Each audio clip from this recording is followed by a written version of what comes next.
हरियाणा के करनाल जिले का गांव जलमाना हरियाणा के जाने माने गांव में से एक है।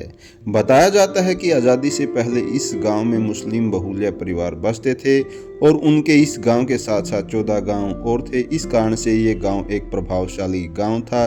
इस गांव में उनकी एक विरासत को, उनकी एक मस्जिद को सिख परिवारों ने बहुत सजा के संवार के रखा हुआ है। इस गांव में एक जगदम्नी ऋषि का प्राचीन मंदिर भी है। इस गांव की बाकी इतिहास की जानकारी इस गांव के लोगों से जानते हैं। अगर साथियों आपको हमारी वीडियो पसंद आए तो हमारे चैनल को सब्सक्राइब जरूर करें। नमस्कार साथियों, ग्रामीण भूमि गांव के इतिहास से जुड़ी जानकारियों से जुड़ने पर आप सभी का स्वागत है। मैं आपका भाई वीरेंद्र पाई आज पहुंचे हैं गांव जलमाना में। गांव जलमाना जो है करनाल डिस्ट्रिक्ट का गांव है। इसका ब्लॉक और हल्का असंध है। ये करनाल और असंध रोड पे बसा हुआ गांव है। तो यहाँ पर हमारे साथ हैं जयपाल शर्मा जी। तो शर्मा जी, ये जो गांव है एक मान्य गांव रहा है। ये जमदग्नि ऋषि की तपोभूमि है जो सप्त ऋषियों में शामिल है और जमदग्नि ऋषि के नाम पे ही इस गांव का जलमाना नाम पड़ा है। तो कुछ गांव हैं हरियाणा के जो पूरे हरियाणा में जाने जाते हैं, जलमाना भी उनमें से एक हो, क्योंकि यहाँ आज़ादी से पहले मुसलमान रहते थे। मुसलमान बहुत ज़्यादा मात्रा में थे, तो उसके कारण यहाँ एक दबदबा उनका रहता था। यहाँ 14 गांव बताए जाते हैं कि जलमाना के उनके मुसलमानों के 14 गांव थे। बिल्कुल बिल्कुल। तो इस गांव को किस तरह से बसा था ये गांव, किस तरह से यहाँ पर मुसलमान आए थे, किस तरह से कन्वर्ट हुए थे, तो सारी जानकारी बताइए। हाँ, मैं इसके बारे में आपको पूरी शुरू से बता रहा हूँ कि यहाँ एक नाखा राजपूत होया करता। अच्छा। वो असंध से चलता और रास्ते के अंदर उसके साथ लश्कर चलता था। रास्ते के अंदर जिसकी फसल उजाड़ना, पूरा ज़बरदस्ती करना उनका काम था। दाड़ हुई कर दी उनकी, मतलब पूरी दाड़। हाँ जी। तो ये गांव जलमाना पहले ये नहर के पास बसा हुआ था, जिसका के कांकर बामनों का खेड़ा था। कांकर खेड़ा। तो इन्होंने, ये कोसी कांकर कौम है, ये दबंग रही है शुरू से। तो पूर्वजों ने ये कहा भी तो आता जाता यहाँ हमारा नुकसान करता है, तेरा मतलब क्या हमारे खेतों में। तो उसको इस चीज़ की खुंदक हो गई। उसने उस टाइम का यहाँ का जो नवाब था उसका घोड़ा चलाया, जिसका के ये सारा रिकॉर्ड है हमारे पास। उसने उसका घोड़ा चुरा के और हमारे यहाँ खेतों में बांध दिया, कांकर बामनों के खेतों में। और फिर खुद ही पैड़िया बन गया कि जी घोड़ा मैं बताता हूँ आपको, आपका किसने चुराया। तो उसने मौके के ऊपर यहाँ घोड़ा बंधा और दिखाया, चोर बना दिए जानबूझ के। तो इसके बाद उन्हें बोला भी तो इनाम मांग। बोला जी ये गांव तोप से धर के उड़ा दो, ये मेरा इनाम है। तो फिर अंग्रेज़ों ने, उस समय का जो नवाब था, बोला भी तूने किया तो बहुत अच्छा, क्योंकि ये जो स्टोरी है हमने दादे परदादे से सुनता है, ये पीढ़ी दर पीढ़ी बातें सुनाई कर दे। अब इनमें सब में बड़ा मैं हूँ, इस करके मुझे याद है। तो फिर क्या हुआ जी कि उन्होंने चुच्ची बच्चा हमारा पूरा भून दिया, गांव का तहस नहस हो गया। फिर ये अलावड़ा गांव है यहाँ से 3-4 किलोमीटर पे। यहाँ तकरीबन राजपूत कौम ज़्यादा हैं। तो उनके क्या हुआ, अगर और बच्चा जन्मे तो वो भी लोथ, अगर भैंस गऊ उनके भी लोथ। तो उन्होंने ऋषियों को, राम राम जी, ज्योतिषियों को दिखाया अभी ये क्या हुआ। बोले अभी तुमने ब्रह्म हत्या कर रखी है और इसका प्रायश्चित जब तक नहीं करोगे जब तक ऐसे ही होगा। तो बोला जी इसका क्या है, अगर इनका कोई भी छोटा सा जी कहीं भी हो, ढूंढो उसको और उसको अपना भू भाई समझकर दोबारा गांव बसाओ, जब तुम्हारी आगे पीढ़ी चलेगी, वरना तुम्हारा नाश। फिर हमारी एक कलानौर के पास, रोहतक के पास कलानौर है, हमारी कोई दादी बुजुर्ग वहाँ गई, वहाँ गई थी। उसके पेट में बच्चा था, फिर उसको लाए। उस बच्चे के हाथ से यहाँ जलमाने गांव का जो खेड़ा है ये बंधवाया। फिर उन्होंने हमारे को भूभाई मान के हमारे को ज़मीन भी दी और ये खेड़ा बांध के यहाँ गांव बसाया। उस समय जब सबसे पहले तो हमारा कोसी कंकर का एक परिवार, फिर असम से सी मार चमार, ये 3-4 आए थे। इसके बाद तो ऐसा ऐसा कोई कुंजपरे से, कोई बड़ा से आके ये बसने लगे। ये तो इस गांव की पृष्ठभूमि है। तो यहाँ जो मुसलमान थे, बहुतायत मुसलमान थे, अभी सरदार है उनकी जगह। जी जी। तो उनमें कौन कौन बड़े बड़े थे? उनमें एक रहमत खां, वो था सब में बड़ा, और उस समय का सरपंच लगा लो, उसको मुखिया लगा लो, वो था पंचायती वो था, वही सारे फैसले किया करता था। और ना ही मतलब उस समय हमें जो अपने दादे परदादे सुने हैं कि उनमें इतना भेदभाव नहीं था, बड़े प्यार से रहते थे। हिंदू मुसलमान का कोई वो सवाल नहीं था यहाँ। जब ये मारकाट चालू हुई तो हमारे पूर्वजों ने बताया कि उसने रहमत खान ने यह कह दिया था कि भाई जलमाना गांव के अंदर किसी प्रकार की भी किसी ने आके मुसलमानों ने मार काट मचाई तो हमारे से बुरा नहीं होगा। यहाँ इस गांव का किसी का भी कोई भारी नुकसान नहीं किया गया मुसलमानों द्वारा। बड़े आराम से गए हैं और रोंदे हुए गए हैं भी देख के, भाई इस गांव से हमें इतना प्यार मिला, इस गांव में हमारा भाईचारा इतना था। बड़े दुख से रोते हुए गए हैं और आज भी मिलने आते हैं, उनके जो आगे औलाद है, परिवार हैं, मिलने आते हैं। और ये जमुना पार एक कुंडा गांव है, यहाँ इस गांव से बसे हुए हैं जाके, वो भी आते हैं इस गांव में मिलने। तो आबादी कितनी है इस टाइम? इस समय इसकी आबादी 8000 के करीब है। सभी कौन कौन सी बरादरी है और कौन कौन सी बरादरी के कितने कितने परिवार हैं? इसमें सबसे ज़्यादा जो परिवार हैं वो चमार जाति से हैं, और बाकी ब्राह्मण 12-13 घर ब्राह्मणों के हैं। बड़ियों के तो बड़िए तो जो यहाँ के बसिंदे थे वो तकरीबन शहरों में चले गए। यहाँ तो 1-2 घर, अच्छे घर, 1-2 घर रह रहा है, बाकी फिर भी 10-12 घर बाणियों के हैं, सिखों के हैं।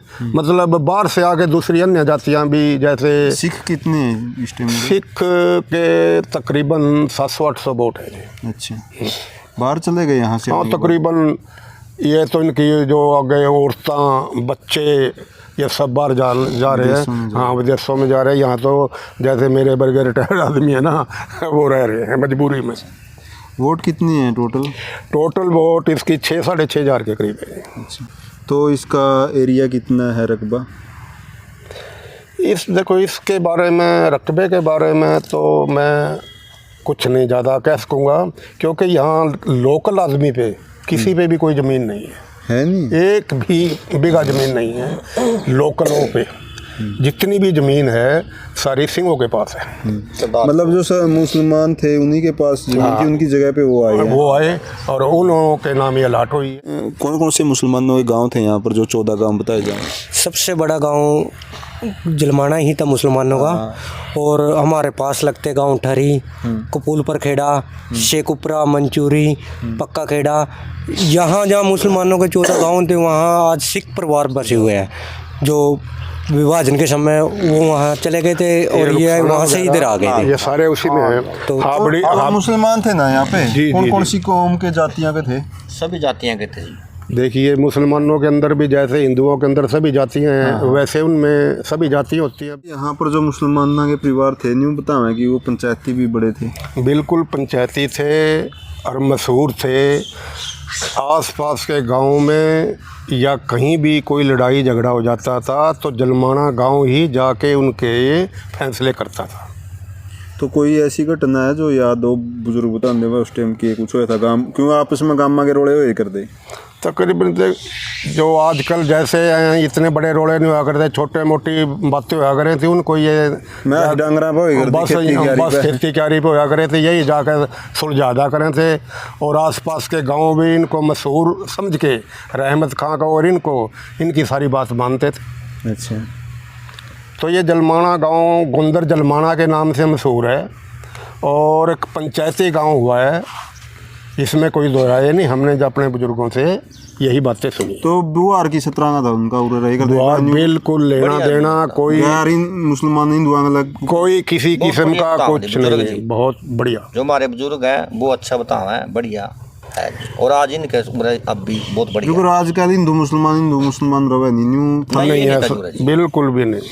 तो जब उड़ते गए कुकर गए उड़े काटे थे धक्के थे फोर्स ने? देखो, फोर्स तो एक तरफ पड़ गई थी। फोर्स को तो उन्होंने खुद ही कह दिया था भी हमारे गाँव के साथ सारा कोई ताल्लुकात नहीं, तुम तो खाओ पियो, हम अपनी मर्जी से, अब जब बंटवारा ही हो गया हम अपनी मर्जी से जाएंगे, यहाँ किसी किस्म का कोई भी लड़ाई झगड़ा नहीं होगा। चढ़ाई कुछ नहीं हुआ जी, कुछ नहीं हुआ। खुद उन्होंने रहमत वगैरह जो थे बड़े बुजुर्ग, उन्होंने ही दूसरे गाँव को चेतावनी दी थी भाई किसी के साथ, हिंदू के साथ लड़ाई झगड़ा नहीं करना, और जाना है जब बड़े प्यार से जाना है, मिल के जाना है, बड़े प्यार से जाना है। बल्कि जाते जाते हमने अपने पूर्वजों से ये सुना, किसी को भैंस देगे, किसी को डंगर देगे, ले भी रखो तुम, हमारी निशानी रहेगी ये। ऐसा ऐसा उनका लगाव था, ऐसा ऐसा। तो बाद में आए हुए कुछ उन बाद में तो उनके अब जो औलाद है ना, वो तो आ जाती है कभी 6 महीने में, साल में, जब उनका दिल करे। मैं नहीं आए दोबारा दोबारा देखो जी, हमारे टाइम में तो आएगी। 1947 का तो बंटवारा है। अब 70 साल के हम भी हो गए, बुजुर्ग हो दिए। हाँ, बस भी अब आने जो के कहाँ रहे हो। तो यहाँ से कहाँ पे गए थे फिर वो? देखो जी, पाकिस्तान में गए, नहीं गए यहाँ तो बड़ी इकट्ठे हुए थे। एक तो जलमाने हुए थे जी, तो जलमाने सारे 14 के 14 गांव यहाँ जलमाना इकट्ठे हुए थे, और यहाँ से फिर सारे इकट्ठे गए करनाल। ये सुना हमने अपने पूर्वजों से। तो उनकी यादगार में अभी कुछ बचा हुआ है गांव में, जो मस्जिद वगैरह? उनकी यादगार में गांव में मस्जिद बची हुई है एक, और बड़ी यहाँ उसकी पूजा हो रही है। बड़े हर शुक्रवार को बड़ी नमाज अदा करते हैं। आसपास के गांव में जो मुसलमान हैं यहाँ आते हैं, किसी प्रकार का कोई लड़ाई नहीं, झगड़ा नहीं, अब भी वही प्यार चल रहा है उनके साथ। सबसे बड़ी बात तो ये है कि ये गांव ही शांति प्रिय गाँव है। इसमें सभी जाति के आदमी हैं, और किसी का भी कोई सम्मेलन होता है, कोई भी धार्मिक कार्य, सभी उसमें बढ़ चढ़ के हिस्सा लेते हैं। ये नहीं देखते भाई ये वाल्मीकियों का है, ये इनका हरिजनों का है, ये ब्राह्मणों का है, बिल्कुल ये सिखों का है। अब भी वही भाईचारा चल रहा है बिल्कुल। धार्मिक नगरी के नाम से मशहूर है। 5 गुरुद्वारे, 5 मंदिर, और एक इनकी है मुसलमानों की मस्जिद। अब भी मतलब नहीं, हिंदू जो सिख हैं वो जो हमारा मंदिर है उसके अंदर आते हैं। जमदग्नि ऋषि का मंदिर है, सेवा भी करते हैं और मान्यता भी है उसकी। ऐसे ही ये मंदिर है अभी रविदास जी का, यहाँ भी आते हैं। वाल्मीकि जी का यहाँ भी आते हैं। मतलब यहाँ इस गांव में कोई फ़र्क ही नहीं कि ये मंदिर किसका है, ये किसका है। ऐसी कोई बातचीत हमारे अभी तक सुनने में नहीं आई। अपने गांव में प्रसिद्ध चीज़ें क्या क्या हैं? देखिए जी, इस गांव के अंदर मैंने पहले ही आपको बताया, सबसे प्रसिद्ध जमदग्नि ऋषि का मंदिर, इसके बाद रविदास जी का मंदिर है, और एक ये पवित्र सरोवर है यहाँ। उसके अंदर हमने ये सुना क्या है, मैं कुरुक्षेत्र के 48 कोष में, हाँ 48 कोष के में जो कुरुक्षेत्र विकास बोर्ड की पुस्तक है उसमें 256 नंबर पेज पे जमदग्नि ऋषि का मंदिर का दर्ज है, जिसका रिकॉर्ड मेरे पास है। जो रविदास जी का मंदिर है यहाँ, ये भी एक ऐतिहासिक मंदिर है। मैं कुछ तो कहते हैं सुनी सुनाई, लेकिन मैं भुक्त भोगी हूँ। यहाँ जब हम बच्चे थे स्कूल में, एक बीमारी चली थी यहाँ, उंगलियों में इनमें खारिश हो जाती थी। तो पूर्वज हमें ये कहते थे, जाओ उस मंदिर के पानी के अंदर हाथ पैर धो के आओ। आज जो ही हम हाथ पैर धोते, 2-3 बार धोए, ये साफ हो जाता। बाबा जी, ये जो मस्जिद थी, जो अभी गुरुद्वारा है, कौन से परिवार की थी? ये रहमत अली दे परिवार दी। मैं सुनिया मैंने 3 महीने हो गए ने इत्थे ड्यूटी गुरुद्वारा साहब दी सामना पिया वां। उदों पहला खस्तावाल हुई पई सी, इहदे ते ना रंग सी ना रोगन सी। फिर गुरु ग्रंथ साहब महाराज उपदेश देंदे ने, अल्लो एक मसीत बसता है और अवर मुल्क किस केरा, हिंदू मूर्त में नाम निवासी तां मैं तत्का हेरा। ये हिंदू भावें कुछ पे करन, पर असीं गुरु ग्रंथ साहब गुरु नानक दी पुजारी होने दे नाते साडे वास्ते राम ही उन्ना है, रहीम ही उन्ना है, खुदा नूं असीं एक ਮੰਨਦੇ ਹਾਂ। ਉਹਨਾਂ ਦਾ ਅਸੀਂ ਧੰਨਵਾਦ ਕਰਨੇ ਆ ਜਿਹੜੇ ਏਡੀ ਵਧੀਆ ਸਾਨੂੰ ਜਗ੍ਹਾ ਬਣਾ ਕੇ ਦੇ ਕੇ ਗਏ ਨੇ। ਅਸੀਂ ਇਹਦੀ ਦੇਖ ਰੇਖ ਕਰ ਰਹੇ ਹਾਂ, ਸੰਭਾਲਦੇ ਹਾਂ ਪਏ। ਹੁਣ ਇਸ ਦੇ ਵਿੱਚ ਗੁਰੂ ਗ੍ਰੰਥ ਸਾਹਿਬ ਸੱਚੇ ਪਾਤਸ਼ਾਹ ਸੋਭਸੀਤ ਹੋਣਗੇ, ਇਹਦੇ ਵਿੱਚ ਨਿਵਾਸ ਗੁਰੂ ਗ੍ਰੰਥ ਸਾਹਿਬ ਦਾ ਕਰਾਂਗੇ। ਇੱਥੇ ਸਾਰੇ ਸਾਡੇ ਸਿੱਖ ਬਰਾਦਰੀ ਭਰਾ, ਹਿੰਦੂ ਸਭ ਇੱਥੇ ਆਣ ਕੇ उस रब दे अगे उजू करनगे, उस रब दे अगे आन के नमस्कार करनगे, मत्था टेकनगे। ये जनाब बंटवारे से पहले अंग्रेज़ों ने अपनी सुख सुविधा के लिए यहाँ आते जाते उनके अफसर रुकते थे, बैठते थे। अपनी सुविधा के लिए 1947 से पहले की अंग्रेज़ों द्वारा बनाई गई है। अंग्रेजों का रेस्ट हाउस था ये। हाँ, रेस्ट हाउस ही, अब भी रेस्ट हाउस है। तो अंग्रेज़ों के टाइम में भी वो रेस्ट हाउस ही बनाते थे अपना। 300 ਤੋਂ 400 ਘਰ ਹੈ ਜੋ ਸਰਦਾਰਾਂ ਦਾ ਹੈ, ਜਿਵੇਂ ਕਿ 150-200 ਘਰ ਭਿੱਖੀਕਿਆਂ ਦਾ ਹੈ, ਕੁਛ ਘਰ ਚੂੜਗਾਣੀ ਆਉਂਦੇ ਨੇ, ਕੁਛ ਘਰ ਫੁੱਲਰਵਾਨ, ਕੁਛ ਡੇਰੇ ਨੇ ਇੱਥੇ ਸਾਡੇ ਸੇਰੋਕੇ ਮਰਾਣੀਏ, ਕੁਛ ਕੜਿਆਲੀਏ, ਕੁਛ ਖਾਰੇ ਕਾਫੀ ਨੇ ਘਰ। ਇਹ ਸਾਰੇ ਘਰ ਨੇ। ਕੁਛ ਸਾਡੇ ਜੋ ਆਪਣਾ ਦੂਜੀ ਜਾਤੀ ਦੇ ਨੇ ਉਹ ਵੀ ਕਾਫੀ ਘਰ ਨੇ ਇੱਥੇ ਸਾਡੇ। ਬਾਲ ਬਹੁਤ ਵਧੀਆ ਮਿਲ ਜੋਲ ਏ, ਸਾਰੇ ਇਕੱਠੇ ਰਹਿੰਦੇ ਆ। ਜਲਮਾਣਾ ਪਿੰਡ ਹੈ ਜੋ ਇਹ ਕਾਫੀ ਮਤਲਬ ਮੁਸਲਮਾਨ ਹੀ ਰਹਿੰਦੇ ਸਨ ਇੱਥੇ ਪਹਿਲਾਂ, ਜੋ ਪੁਰਾਣਾ ਪਿੰਡ ਹੈ ਕਾਫੀ ਇਹ, ਅਤੇ ਕਾਫੀ ਨਾਮ ਵਾਲਾ ਪਿੰਡ ਹੈ ਇੱਥੇ। ਜਦੋਂ ਮਤਲਬ ਵੀ ਪਹਿਲਾਂ ਵੀ ਮੁਸਲਮਾਨ ਰਹਿੰਦੇ ਸਨ ਅਤੇ ਉਹ ਵੀ ਰਲ ਮਿਲ ਕੇ ਵਧੀਆ ਰਹਿੰਦੇ ਸਨ, ਮੇਲ ਮਿਲਾਪ ਹੈ। ਹੁਣ ਵੀ ਸਾਡੇ ਪਿੰਡ ਜੋ ਮੁਸਲਮਾਨਾਂ ਦੇ ਕਮ ਸੇ ਕਮ ਕਾਫੀ 200-250 ਮਤਲਬ ਜੀ ਹਨ ਨੇ ਜੋ ਮੁਸਲਮਾਨ ਤੋਂ ਰਿਲੇਟਿਡ ਨੇ, ਅਤੇ ਮਸਜਿਦ ਵੀ ਹੈ, ਉੱਥੇ ਨਮਾਜ਼ ਪੜ੍ਹਦੇ ਨੇ, ਤੇ ਬਿਲਕੁਲ ਰਲ ਮਿਲ ਕੇ ਅਸੀਂ ਰਹਿੰਦੇ ਹਾਂ। तो मेरे पास जानकारी है और वो है भी 100/100 सच्चाई कि इस पवित्र सरोवर के समय में भीम जो महाभारत के समय के युधिष्ठिर, भीम, 5 पांडव हुए हैं, उनमें से एक भीम जी, उनकी पत्नी हडम्बा ने यहाँ झूला झूला है और भीम जी ने उनको झुलाया।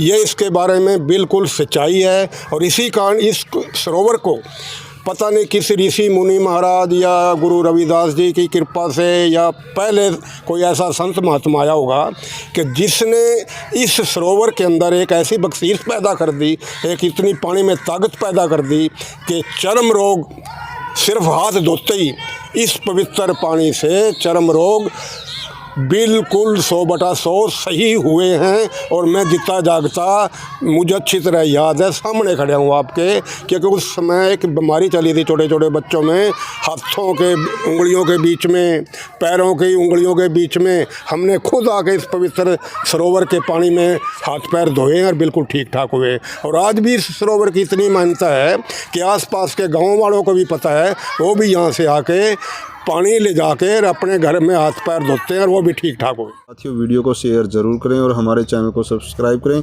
ताकि हम हर गांव की जानकारी आपके साथ साझा करते रहें। जय हिंद, जय भारत।